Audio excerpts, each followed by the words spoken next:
Ang mayong balita sa hukmanan nga kitang tanan nagatubang sa pagkakaroon. Hukmanan sa Dios sa langit nga walay makaikyas ni bisan kinsa.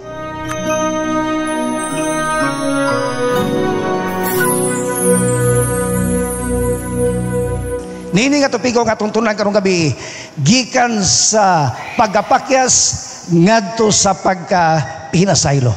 Tungod nini atong hatagan og pagtagad ang ato nga pagtuon mga pinalangga nga magisunan nini nga takraa nga atong makita giun sa paglihok giun sa plaster sa Dios kining maong tanan nga mga panghitabo alang sa pagpasabot kanato sa proseso nganong gihimo kining maong pamaagi aron lamang masabtan nato ang pamaagi sa pagluwas sa Dios sa ato nga makatawhan nga nahulog sa pagpagkasala. Niyo sa katao kini si Greg, mitawag siyang amigo nga si Wayne.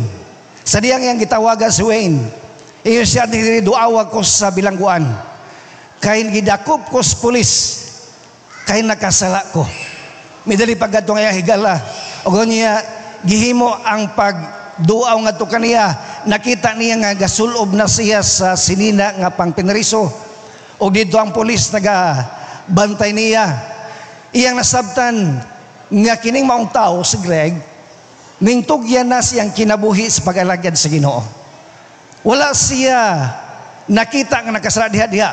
Apan ang nitabo sa diha nga nakapamalandong siya, nasabtan niya nga naa say nahimong sala, posible na say kaso nga matubang. Ang iyang gihimo ning adtos pulis og iyang gisurrender ang iyang kaugalingon, pulis, dagpa ko kay nakasala ko. Tagsara no? Pagkato niya sa pulis, wailangan, wa nahago ang pulis. Gidakop siya o gibilanggo. Sa diyang hintawag sa kang Wayne, nabala ka si Wayne higala. May butang takna nga sa gihukman. O sa diyang nga dito na ang maunga judge. Nagapagyatubang na siya dito. Excited kayo ang judge. Makigsusi sa mga dokumento. Nganong nainanang kagi. Gihunghungan ni Wayne ang judge. Kanibaya nga tao, naghinulsol na. Nagbago na kay siya ming dawat na sa kang Ginoong Hesus ingon nga Ginoong manluluwas. Ang judge mitanaw sa mga dokumento o giingnan si Greg, niya sa mga dokumento dili lang di ay karon ka lang nakasala. Daghan ang salaod ngay mo nahimo sumala sa record. Apan ingon nga judge, hatagan ta kag higayon nga mapasaylo ka karong panahon tagaan tagag unom ka bulan nga magbag-o unya manimba ka ug mobalik ka gani sa imong binuang nga binuhatan, ibalik ka pagbanlod sa bilangguan. Mao kana ang gihimo nga pamaagi sa mao nga tawo na dawat niya gikan sa mao nga judge mga kaigsunan. Busa ang kaagi nato mahitungod sa atong pagkinabuhi ning kalibutan adunay hukmanan, adunay usa ka adlaw gitakda sa paghukom sumala pa sa balang kasulatan. Ang Dios nagatudlo og adlaw nga diin pagahukman kining kalibutan dias pagkamatarong. Pinagi sa usa ka tawo nga si Jesus nga mao ang iyang gidihog sa pagbuhat sa mangguluhaton. Pagahukman ang matag usa. Sama sa kaagi ni Greg nga siya gitaral nga tusukmanan. Apan ang naitabo siya nakahimo sa pagmalampuson sa pagatubang siyang kaso tungod sa salaod nga ing nahimo. Kitang tanan magatubang, dili day ang mga pobre lang, dili lang day ang mga adurahan, dili lang ang mga professionals, apan ang tanan sumalapas palang kasulatan magapangatubang sa hukmanan ni Kristo. Busa kining mahukmanan lahi sa hukmanan nga atong nakita dinis kalibutan. Kung nakaduaw mo sa proceeding sa court, dili moabot og gatos ang masulod sa sala. Dili gyud maabot kay mapuno magmaayo ang uban tani nas gawas. Pero kining hukmanan sa Dios mga kaigsunan, libo ang naga ministeryo sa pagtagad niining maong hukmanan, napulo kalibo ngadto sa napulo kalibo. Hilabihan kabaga ang nagsaksi sa mga hukmanan. Very interesting kini mang paghukom mga igsoon og ang tanan nagpagatubang gayud nining mahukmanan. Pamalandungan nato nga ikaw nagatubang, ako nagatubang, kitang tanan adunay giatubang nga kaso sa korte sa langit. Tingali nakaikyasta sa atong kaso, ang uban nga file kaso tingali mulakaw, mulayas, mutago. Apan sa korte sa langit sa Dios makaisunan, walay makaikyas. Ang balang kaso tanagon, ang tanan magapangatubang sa hukmanan, walay makaikyas. Mao nga kining maong hukmanan, makita nato giunsa pagproseso sa Dios ang kaluwasan alang sa tao. Og ang ebidensya, mga kaisunan, wala gidokumento ni bisan kinsang abogado dinis kalibutan. Ang ebidensya naa sa mga basahon sa langit. Na ay mga basahon nga na dito na-record ang tanang binuhataan dito sa libro sa handumanan, libro sa kinabuhi, libro sa sala, o sa kamatayon. Diin, mo kini mo prueba unsa ang nahimo sa tao, maayo ba? O dawtan, walay mahay, wala po'y mabasol, tungod kay ang Dios magadala sa paghukom sa tanan nga mga binuhatan, sikreto man o dayag, maayo man o dawtan, dadon niya ang tanan. Walay natago ang tanan, iyang dadon ngadto sa paghukom. Naay pag-usa ka daw nga iyang gitagad nga kini mao ang panahon sa paghukom. And then ang maayong balita mao, mahimo nimo ang pag-atubang niining maong hukmanan nga dili ka malisang. Kanang mga tubang kas korte, malisang ka oy.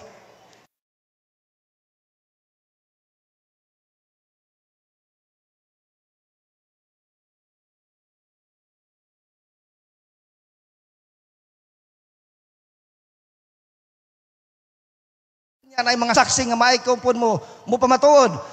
Apan ang maing balita kanato, dili ta kinahang malisang. Ang balang kasulatan na gayon, bisan pa man ang tanan nakasala, og nakabsan sa himaya sa Dios, unya ang suhol sa sala, kamatayon.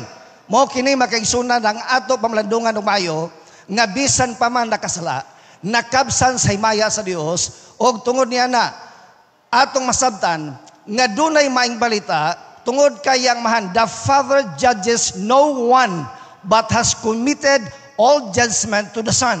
O kinigi pamatudan ni Jesus, nga naman, sa dihang nga siya dinis kalibutan, simingon sa mga tinunan, all power and authority in heaven and earth, ang kagahom sa langit ug sa yuta, gihatag kaniya, wala ni bisan kinsa, wala sa kaaway, wala sa yawa. Naalaman kang Jesus, ang paghukom, gihatag samahan, ngadto sa anak, nga mao, si Ginoong Hesus. Kinsa man ang mahimong saksi. Ang pangutana, kinsa man ang mahimong saksi. Kung kita nakasaksi niya ng court proceedings na ay judge, na ay abogado, both parties, then na ay mga saksi, mao ka na ang hulagway dito, isig tingog, isig dipinsa sa panahon nga ilahan na. Apan sa atong kaso nga atubangan sa langit makaisunan sa hukmanan sa Dios, kinsa kaha ang mahimo nato nga saksi niining maong nga proseso sa paghukom. Ang maong nga hukmanan makita nato makaisunan nga kini nagpaila, kinsa man ang saksi, ang faithful witness, dili false witness. Ang usa ka matinud-anon nga saksi nga nagadipinsa kanimo og kanako, nagadipinsa sa mga tao nga nakabsan sa himaya, nagadipinsa sa mga tao nga nahulog sa pagpagsala, mao gayon si Ginoong Hesus nga nagpakamatay sa cross. He is your faithful witness and my faithful witness. Pagkanindot og may kini nga balita alang kanato, tungod kay siya mao ang Dios nga nagpaila nga siya matuod nga saksi og kinsa man usab ang mutangtang sa maong silot sa kamatayon gikan sa nabungat nga kamatayon alang sa tao nga nahulog sa pagpakasala. Ang mga kasanayon, siya nasamaran tungod sa atong mga kalapasan, siya napangos tungod sa atong mga sala, siya gilatigo, gibunalan, unya kini nagahatag gayud og kalipay diha kaniya og pinaagi sa iyang mga labod, kita nangaayo.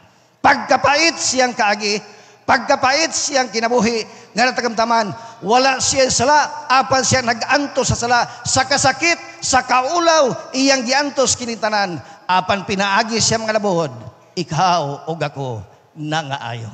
Maing balita alang kanato. Diha sa ukmana sa Dios, dili dayta angay mahadlok. Tungod kay ang Dios kining tanan iyang gipas-an ang maong sala aron kita mahimong gawasnon diha sa maong kalaglagan. Ang Dios Amahan nagahimo siyang anak nga si Hesus nga siya wala nakailaw sala, wala nakahimo og sala, apan siya nahimong sala tungod kanato aron kita mahimong pagkamatarong diha gayud sa Dios. Walay sala, apan nahimo siyang sala tungod kanato nga mga tawo nga nahulog sa pagpakasala. Si Kristo miabot sa igo nga panahon. Ang balang kasulatan naghatag kanato og tagna sa propesiya sa sinulat sa Daniel nga naay tagna nga moabot ang Mesiyas. Ang pulong Mesiyas kana makaisog gipasanto pog maayo sa balang kasulatan nga kini nagkahulugan og dinihog, anointed, o kinigitagna sa dugay ng katuigan gikan pa sa karaang tugon o hangtod na pamatud-an sa Bagong Testamento. Sige ni Jesus miatos Galilea, nagawali sa mga balita sa gingharian sa Dios nga nagaingon, ang panahon niabot na ang gingharian sa Dios ana-ana sa iyang kamot. Tungod niya na atong masabtan unsa man ang buti pasabot niining miabot na ang igo nga panahon. Unsa may iyang gisgutan niini ang panahon hibal-an nato makaisunan nga kini gisgutan sa balang kasulatan sa diha nga maabot ang mando sa pagpatukod pagbalik sa Jerusalem hangtod maabot ang Misaya nga prinsipe adunay 70 ka semana, 70 weeks and 62 weeks sa Daniel 9 versikulo 25. Kini makaisunan sa tagna ang usa ka semana masabtan nato nga kana 7 ka adlaw. Og ang adlaw sa propesya kana siya nagkahulugan og tuig masabtan nato na sa unahan. Si Jesus gidihog sa balang nga espiritu panahon siyang bautismo Matthew 3:16 of the city.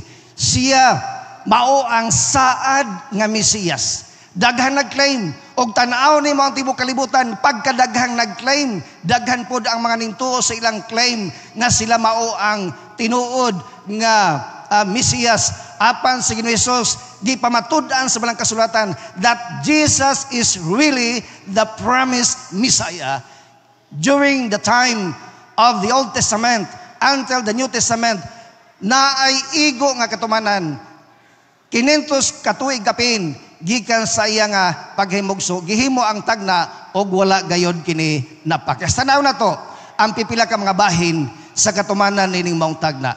Ang propesiya nagaingon nga kini dunay 70 ka semana onya sa 62 ka mga semana kining maong mando sa pagtukod sa Jerusalem hangtod maabot ang Mesiyas. Tanawa kini siya nga punto makisulan atong isgutan. Sa akong gingon ganiha, ang tagna sa prophecy, ang maong tagna sa usa ka adlaw nagkahulugan na siya og usa ka tuig.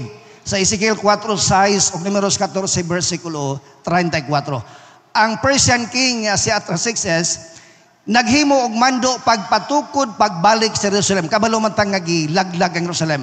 Gisugo niya pagbalik kay patukod gipagula ang mga katawhan sa Dios nga nahimong dinakman. 457 BC. Mao kini ang tuig dugay na kayo ato itandi sa tong panahon karon.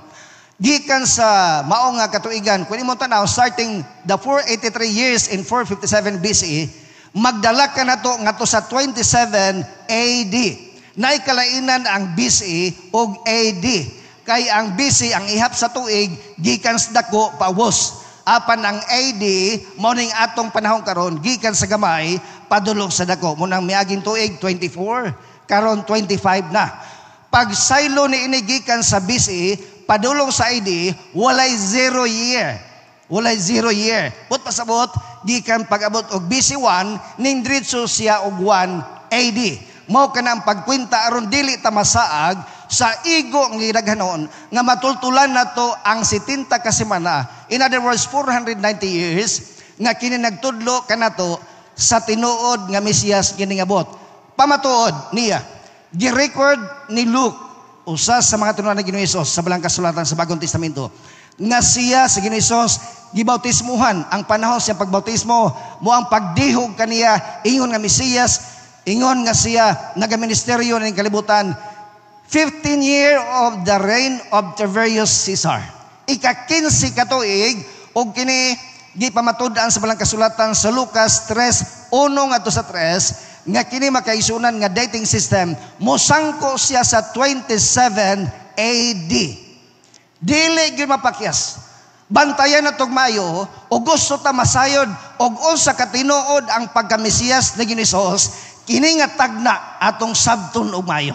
Dili ta masaag og tinuod bagay si Mesiyas o piki ba gikan sa 457 mosangko sa 27 AD og mao kini ang pitsa nga siya gibautismuhan nga motakdo sa ika-15 ka tuig sa paghari ni Tiberius Caesar.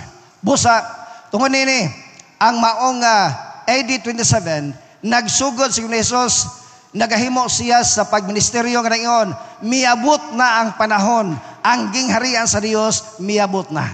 Mao nga daghang mga tao nga napanalanginan sa iyang nga pagministeryo, daghang nga mga tao nahimo nga napanalanginan sa iyang pagserbisyo ni anang panahon na. Kining maong 457 BC musangko siya sa kung ingon sa 27 AD, mao ni siya ang 69 weeks. Okay mo itotal 483 days or years. Naikulang nga 7 ka tuig or usa ka semana. Kining maong Mesiyas magapamatuod sa maong pakigsaad sa usa ka semana. Tanaw na to masabtan na to giunsa kini pagpasabot makaisuna sa Daniel 9 versikulo 27 gikan sa AD 27 ngadto sa AD 34 gipamatud-an kini Hesus ang maong nga tagna usaad nga ang Dios magahimo alang sa makatawhan. Wala gayud kini napakyas tungod kay ang balang kasulatan nagatudlo kanato after 27 AD ug mag-ihap kag another 1 week or 7 years. In other words, tunga sa semana gipamatud-an in the middle of the week the Messiah will be cut off. Gipatay ang mao nga Mesiyas og mao kana ang nahimo nga katumanan niya ng tunga sa semana nga nahimo ang pagtuman sa pakigsaad sumala sa record sa balang kasulatan. Sa diha nga miabot na ang tagna sa diha nga siya gilansang sa cross. Ang mga paghalad-halad dito sa yutan-on nga sanktuaryo sa diha nga siya sa templo may nag-offer nga priest naghimo dito sa pagministeryo nakurat siya kay naggisi ang tabil gikan sa igbaw padulong sa ubos. Imposible og atong naon sama sa palad kabaga ang maong kortina nga nagbahin sa balaang dapit ngadto sa pinakabalang dapit sa maong nga sanktuaryo. Apan nahitabo kini tungod kay ang Dios dunay mensahe alang sa tanang katauhan nga kining maong paghalad-halad sa karaang panahon ikaw makasala magdala kag kanding, karnero, baka, lampati, tukmo og mao ihalad kay kana siya mo ang pamaagi pinagi sa pag-officiate sa mga pari aron ikaw makatagamtam sa maong nga kaluwasan o kapasayloan.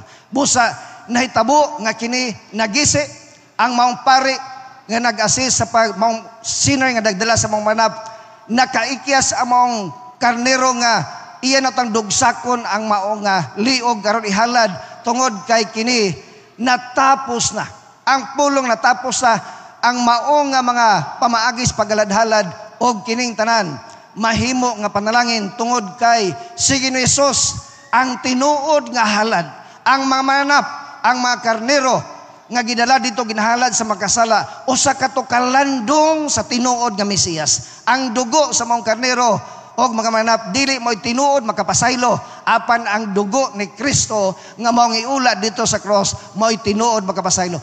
Mao kini ang gipamatud-an sa tunga sa semana nga dagna din sa balang kasulatan sa Daniel 9 versikulo 27 nga ang maong halad pagapamatud-an niya mga kaisunan. Busa gikan ni ana na kompleto ang 490 days or 490 years nga mao ang gitawag 70 weeks. Balikon nako para masabdan nato. 457 mao ang pagsugod pag-ihap. Kay mao'y mando aron masabtan nato nga tinuod gyud nga Mesiyas anointed si Jesus Christ. Gikan sa 27 AD another 1 week or 7 years tunga niya ng 7 years, 31 AD, mao kana ang pagpatay, paglansang kang Kristo dito sa cross. Apan, dili kana nahimo nga natapos din ha. Ang dugo ni Ginoong Kristo nagalimpyo sa tanang katawhan gikan sala. Wala din ha natapos makaisunan. Adunay usa ka babae si Nettie. Nagdrive siya sa kinan. Sayo sa buntag alas 8:15. Sa diha nga nagpadagan siya sa dalan, kalit siyang gidamagan, pating gubaa siya sa kinan. Pati niyang guula, unya gidala siya sa ospital, grabe ang injuries. Nagpuyo siya sa operating room 10 hours. Imagine that. Abi niya mamatay na siya, giinan niya ang nurse, isulat ang akong panuguntugon sa akong 13 anyos nga anak. Gol kay siya, o naghinuktok si Nettie, kay wala na ang iyang trabaho. Wala na siya kwarta, naguba iyang sakinan. Ang problema pag yun, why kwarta ang nakabangga? Gol kay siya. Apan, miabot ang panahon sa paghiring sa maong kaso. Si Nettie na malandong, nagtanaw siya sa mga babae nga taong nakabangga niya. Wagi, kayo siya, kung sa ato pa na, wagi buot ni tawhan na buntag sayo na hubog na angin ang akong kinabuhi. Apan, sa diha nga naghiring na sa korte ang kaso, iyang giduol ang abogado sa maong tao nga nakabangga. Ingna niya, ingna ang imong kliyente nga ako na siyang gipasaylo. Gipasaylo na niyang daan bisan sa kasakit o kadaot nga iyang nahiaguman sa iyang kinabuhi. Busa, iyang gidawat taliwala sa kasakit nga siya na injured o di na makatrabaho, apan gipili niya ang pagpasaylo sulod sa mga hukmanan tungod kay iyang gibati ang dako nga kaluoy niya ng maong tao nga wala nakapamalandong unsay maayong buhaton. Ang panahon sa paghukom gisugda na. Misugod ang panahon sa paghukom, ang 70, ang tagna 70 ka semana o 490 ka makatuigan, gikan sa 457, mingsangko sa 34 AD. Unsa may main event sa 34 AD, mao ang pagwali ni Stephen, gibato siya hangtod namatay. Miabot nganhi kanato ang oportunidad probleo. Apan kana nga tagna nahimong panalangin na human ang 70-week prophecy o 490 years prophecy o kana na nagapadayon ang maong gisulti sa balang kasulatan, unsa kadugay, how long the vision be? And he said to me, for 2,300 days, then the sanctuary shall be cleansed. 2,300 ka mga adlaw o gonya ang sanctuaryo pagalinisan. Niining panahon na wala na'y earthly sanctuary. Wala na'y earthly sanctuary nga itong gitanaw ganiha nga himuon ang pagalad-halad kay nagunob na 70 AD sa mga Roman soldiers. Busa, o sa may bot pasabot na ini, ang maong 2,300 days, 2,300 ka mga adlaw, sama gihapon sa 70-week prophecy nga kada adlaw isa ka tuig. O gimong tanawon, kini mga kaisunan, musangko kini siya ngadto sa tuig nga taas-taas, musangko kini siya sa tuig 1844. Naay uban pa nga lagdaghan pa nga mga bahin sa pagtunini, apan modritso ta sa tumong sa 1844, nga gisulti ganiya sa Daniel 8:14, then shall the sanctuary be cleansed. Wala na mayutan nga sanctuaryo nga limpyuhan. But pasabot, dili sa kalibutan ang limpyuhan. Kay wala na sanctuaryo gigunob na. Ang sanctuaryo nga gihimos kalibutan, gikan pas panahon ni Moses, pattern siya gikan sa langit. In other words, ang sanctuaryong paglimpyuhan niya ng 1844, mao ang sa langit nga maong original sumala sa instruction sa Dios sa makadaghang panahon ngadto sa mga pangulo nga iyang gigamit. Og ang 2,300 days prophecy maura ang tuig pagsugod 457 BC nga kini nasulod ang 70-week prophecy sa 2,300 days nga mosangko sa 1844 nga kini maong 1844 mao ang gikatakda igo sa tagna nga siya misulod ngadto sa langit sa pinakabalang nga dapit sa langitong santuaryo aron paghimo sa pagministeryo sa proseso sa paglaban kanimo og kanako aron kita makatagamtam sa hingpit nga kaluwasan. Mao kini aka dako sa panalangin sa gihimo sa Dios. The heavenly sanctuary cleanse a judgment. nalimpyuhan kini o ginimpyuhan kini mao ang langit nga sanktuaryo bot pasabot nga kining maong tagna sa 1844 sa pagkatapos sa 2,300 years ang maong sanktuaryo gilimpyuhan sa kunang giingon kining maong panahon na wala nay earthly sanctuary apan nagunob na busa ang langit nga sanktuaryo mo igbasabot niini magaatubang sa record sa kinabuhi diha sa hukmanan. Lain-lain ang record sa tong kinabuhi. Tingali may mga maayo, daghan, paanapoy mga sipyat, ang hukmanan, muhatag og justice nini mga kaisunan. Busa, ang balang kasulatan, nagingon, I have blotted out like a thick cloud your transgressions and like a cloud your sins. Iyang gipapa, kining tanan nga mga nahimo kapakyasan. Isaiah 44, versikulo 12. Ang maong nga balang kasulatan nagapasantop ang atong maghukom sa Ginoong Hesus magatangtang sa mga sala tanang sala onya niining mga matarong sa ilang records kinabuhi sa langit onya iyang gitandi kini sama sa pagwagtang sa lagikan sa silangan ngadto sa kasadban. Busa ang Dios nagapasalig kung atong itugan ang atong sala siya matinud-anod og matarong nga magpasaylo kanato og magahugas kanato gikan sa tanan nga dili pagkamatarong. Yadong milabahing tuig magkaisunan. Nay amigo nga suod kaayo di lang ko mag-mention og ngalan kay wala ko kapahibalo. Gihatagan ko gisigian kog hagad nga pasor apil kag bike. Na ko dili ko kay tricycle driver ko sa una, baga pa kaya kung sampot gyapon kapoy kayo. Sa dili nindot kayo enjoyment sa bike. Nadugay niyon ko nga hurot naman akong balibad, wa ko'y bike. Siya hatagan ka. Ang natabo gihatagan kog bike. Ingon tong isa, uy, surtihan ni mo mahal na nga bike na. 65,000 na. Dawa ko na guna-una. Akong gigamit-gamit og sulay. Sige sa imbitar nga mo uban ako sila. Apan ang nahitabo, gikan mi sa Amerika, pag-attend sa 2nd session. Pag-abot yun ako, few days after, tan-on ako, nawala ang bike. Unya, nagunaon ako, masuko ko o dili. Pero, ako, pahibalo ako ang naghatag. Akong giinan, nalipay ko sa kinaiya sa naghatag.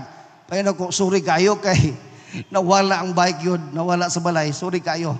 Ay, butang raman sa kalibutan, pastor, mawala raman na, wai problema, pastor. Di nalipay ko, ay salamat. Murag na bawi akong kauwaw, nga na ko na ito, ingon siya, gikandaduhan mo, pastor, akong gihigtan. Abi ni mo, pag-abot, dito mi sa Thailand, sa lead lab class, nag-message sa among bata, isya pang, katingalahan, nakita ni Uncle Isoy ang bike dito sa iyang gibutang sa kilid, pila na kaadlaw, gikan pagkawala, giuli ang bike. Abi niyo makaisunan sa akong nahuna, ready na akong nahuna, nga akong kalimtan o akong gipasaylo o kinsa man ang nagkuha. Gipasaylo na kuha na idaing kagubot, wa ko na stress. Kay akong giilang nga akong gipasaylo. Apan sa diha nga nauli ang bike, nakaingon ko, pagkanindot, di ay sa diha nga mo pasaylo ka, ang pagpasaylo na ay panalangin.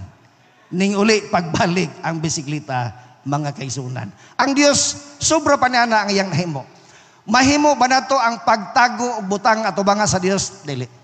Mahimo ba nato ang paglikay kaniya sa mao nga paghukom? Dili. Mahimo ba nato ang likay sa mao nga hukmanan sa pagatubang niya na dili nato mahimo? Apan unsa man ang kinahanglanon kaayo nga buhaton sa pamalandong nato sa kinabuhi nilang adlaw sa paghukom, mao gayod ang pagtugyan sa atong kinabuhi diya sa Ginoong Hesus, pagsunod kaniya. Doon na istorya sa kinabuhi ni Frederick William. King Frederick William. Mingduaw siya sa mga bilangguan. Sa pagduaw niya, ingon nga hari, iyang giadto ang primerong silda. Iyang gipangutana nga, kumusta man ang imong kinabuhi diri?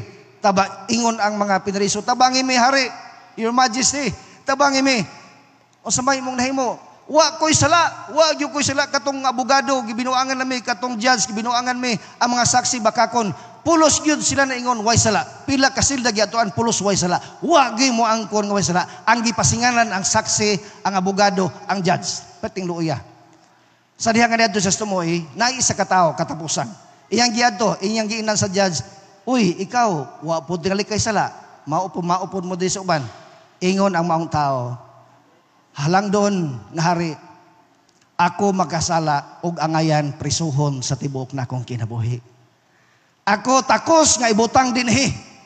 Ang hari diretso maingon, ipagawas kining maong tao nga makasala kay basig hitakdan siya ning daghan dinhi nga way mga sala. Gipagawas ug ang maong tao nakaingon, Senyor Hari, ako magasilbi kanimo sa tibuok na akong kinabuhi. Yes, it is true. The Bible tells us, nagingon na balang kasulatan, I will give you a new heart and put a new spirit within you. Ang atong kasing-kasing nahimo nga gansang-gansangon. Ang atong kasing-kasing kini naggunob tungod sa pagpakasala. Ang atong kasing-kasing kini nahimo nga mubati og dili mga maayo. Og ang espiritu nga nagmando sa tong nahuna o sa ka-espiritu nga dili maayo, dili na uyon sa kabuton sa Dios, sa dihang ang tao nahulog sa pagpakasala, sa dihang ang tao nahulog sa kinaiya nga nagapahimulag sa Dios. Ang tao lahi ng espiritu ang nagmando kaniya. Higala igsoon ining orasa. Ang Dios nagatawag kanimo. Ang Dios nagapahimangno sa mata ko sa kanato. Ang mayong balita sa hukmanan nga kitang tanan nagatubang sa pagkakaroon. Hukmanan sa Dios sa langit nga walay makaikyas ni bisan kinsa. Madato ka man, madunahan, maprofesional, makabos, tanan magatubang sa hukmanan. Apan lahi kining hukmanan sa langit kaysa hukmanan sa yuta mga pinalangga nga makaisunan. Kamo nga nagatanaw karon live online, ako magaingon kaninyo nga ang kasiguruhan sa atong kinabuhi sobra pa sa pulong sigurado. Ang kasiguruhan sa atong kaluwasan sobra pa sa pulong sigurado. Tungod kay ang maghuhukom ang atong judge sa hukmanan si Ginoong Hesus. Ang atong abogado si Ginoong Hesus. Libre way bayad. Ang atong advocate, ang atong manalaban si Ginoong Hesus. Ang atong saksi si Ginoong Hesus. Maskin og saon sa yawa o akusar sa langit nga makasalata adlaw gabi dili magsilbi sa diha nga kita nakigdugtong sa abogado, nakigdugtong sa huwes, nakigdugtong sa matinumanong saksi kay walay bakak nga iyang isulti against kanato. He is the faithful witness. Andam siya mo laban kanimo o kanako. O kining maong abogado, huwis, manalaban, saksi, mao ang nagpagkamatay kanimo o kanako, nagaanto sa cross. Bisag unsa og pasangil sa yawa, doon na tay kasiguruhan. Just to tell you my personal experience shortly, nakadawat ko og message sa email na ako'y kaso nga tubangon sa korte sa Manila. Ngayon na maong gabi sa dihang nga nakadawat ko, nabalaka ko. Taod-taod following week, usa sa mga pastors from Davao Mission, naglibog siya kung saon kaniya pagpahibalo. Nga ikaw, pastor, na aday kay kaso, naglibog siya, tingar ko masiglibot-libot, tuyok sa ako. Siya, pastor, di na yun makaya, maluoy ko ni mo, kay naa kay kaso nga giatubang. Tanawa, pastor, tinuod yun ni kay mga number, daghang ka dito. Mura po naglibog. Akong gihunghungan, akong asawa, siya, mura dili po di mao. Daghang may gihimo nga pangonsulta, pero hilom-hilom may makaisunan kay uwaw man kayo. Uwaw kayo, hunahunaon nga nami kaso. Dako nga kaso. Niabot ang panahon nga nanapoy ning abot. Apan sa diha nga nangonsulta mi sa legitimate nga mga tao. Yung sila, pastor, scam na kay mangwarta na sa imuha. Bad news. Kay kining maong korteha nga ilang gipaabot nga patubangon mig kaso aron lang di ay makwarta bakak nga pamagi. Apan ang korte sa langit makaisunan, walay bakakon nga saksi, walay fake news, ang tanan good news ug ang tanang desisyon pabor kanatong tanan. Pila ka na to magaingon, Ginoo. Salamat nga ikaw ang akong judge. Ikaw ang akong attorney. Ikaw ang akong saksi. Ikaw ang akong Ginoo. Ikaw ang akong maluwas. Og nalipay mo ni anak karong gabi. Could you please stand? Mahimo ba nga manindog ka mo? Ug atong himuon ang pinay sa pag-ampog, pagpasalamat sa Dios. Nga kitang tanan, dunay siguradong kaluwasan. Og sa kaso sa kalibutan, wa pa nagsugod ang hiring daog natang daan. Idukot na to ulos pag-ampog. Ginoong Dios na yung orasa. Nalipay mi nga nakailak kanimo. Nga nagpaila usab kanamo nga ikaw mao ang maghuhukom. Ang amo nga abogado, manlalaban. Ang amo nga kasaligan ug matinumanon nga saksi. Diha sa hukmanan sa langit ug labaw tanan ang manuluwas nga nagpakamatay sa cross. Puli kanamo aron kami makabaton sa hingpit nga kaluwasan. Nga kami unta padulong sa kamatayon, ikaw mihimo sa maong bugti sa imong kinabuhi. Ang imong kaulawan, among kadungganan. Ang imong kamatayon, among kinabuhi. Dalaygon ka ni sa walay katapusan. Salamat nga nini nga katilingban karon nga niyaning mga iglesia sa Tagum Central. O sa tanan nga nagatanaw online, hinaut o Dios, ang imong grasya, pagpanarin pagiya, mabatnan sa matagusa. Makatagamtang matagusa sa kalipay nga ikaw, mo ang Dios nga magalaban ka na mo, bisan unsang pamaagi nga, gubuon sa yawa ang among dungog. Apan salamat nga naa ka nagaagak, nagasapupo ka na mo, kay ikaw, nagantos ka na mo alang sa among kasiguruhan. Salamat nga imong pasayloon ang mga sala. Salamat nga imong paghukom alang ka na mo, hukom alang sa kadungganan o kinabuhi nga walay katapusan. Kaya among gipangayo, sa ngalan ni Ginoong Hesus nga among Ginoo. Amen.